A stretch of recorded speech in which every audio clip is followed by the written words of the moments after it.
it's more or less perhaps the everyday stuff, and we've already come up with really two good plot things now already.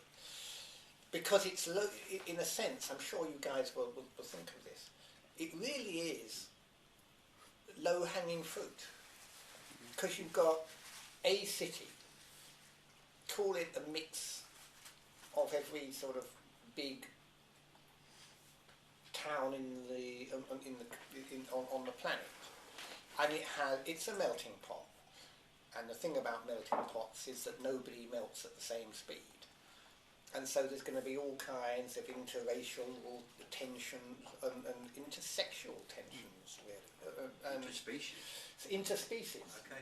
So I think realistically, as we sit here, for us to be filming a year from now would be the realistic target. Right. Because number one, we've got to get the grounding of the series. We won't write 13 episodes before we start.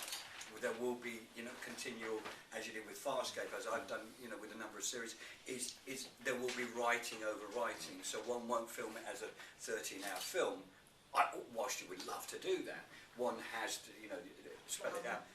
As it were, CSI, whatever we think about it, everybody knows what the cliches are, and so it's fun to play to play with those cliches. And that's why we've got, the likes of Terry Jones very much involved in that, because sort of tonally there are so many similarities with his background. And is that fair to say, Terry? Yes, absolutely. Yeah. I mean, he gets it. Terry and Gavin met because they were also writing Good Omens, which Hi, Gavin. Sorry, we lost you for a second there. Again. Okay. All I was saying was, I think it's such a lovely idea. And presumably, well-equipped police station would have a special room for the dead, so that they would feel comfortable when coming in to report their own murder. Special. Don't touch those biscuits. They're for the dead. And also, but you also have the whole thing. I mean, as a respectable police force, you have to deal with whatever prisoners you bring in. And among some of the possible fantasy prisoners you could have, there would be some ones who, for example, dietary requirements are not the same.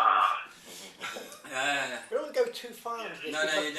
Because actually, the truth of the matter is that any sort of real fan with some grasp of narrative can work out the kind of things that could be done.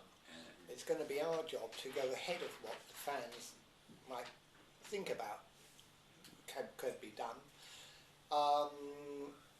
and go a bit further. Which will be the fun, in each new story as it unfolds on a week-to-week basis.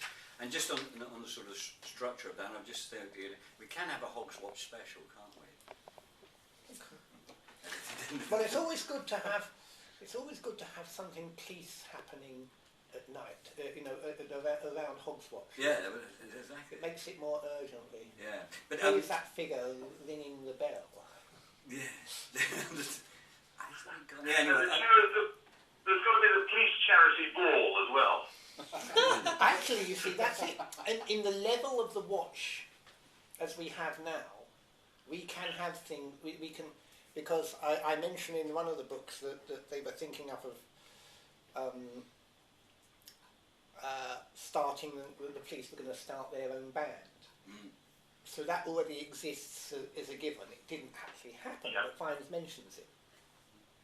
So we can Please, I love the idea of the band. Is great. I mean, that could be a running gag with the efforts to get the band going, so that it's. Oh, I think I know where you're going with this one. I know what happens when people are trying to get the band back together. Yeah.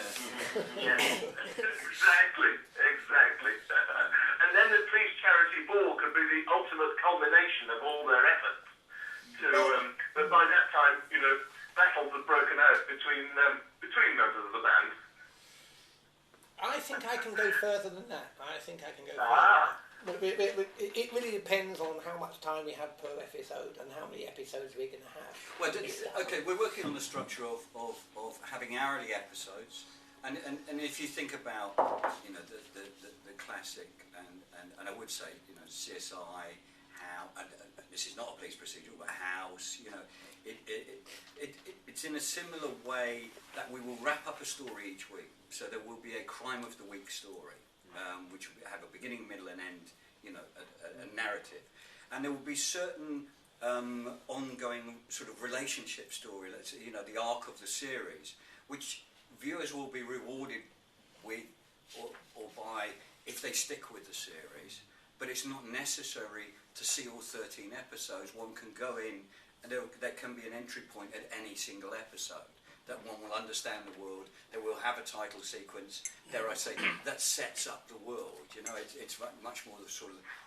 I would think probably, I think it's a very good idea, Gavin, but we'll, you know, we might go down the sort of Lost, sort of, you know, how we set up the world.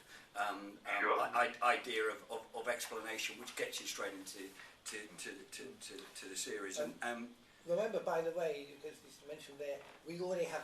This is another good reason for starting at the end. We have a fully working hospital, as it were, which has already been used, and it turns up quite a lot. Yeah. And what is a police procedural is without a hospital. Cops late at night. Yeah.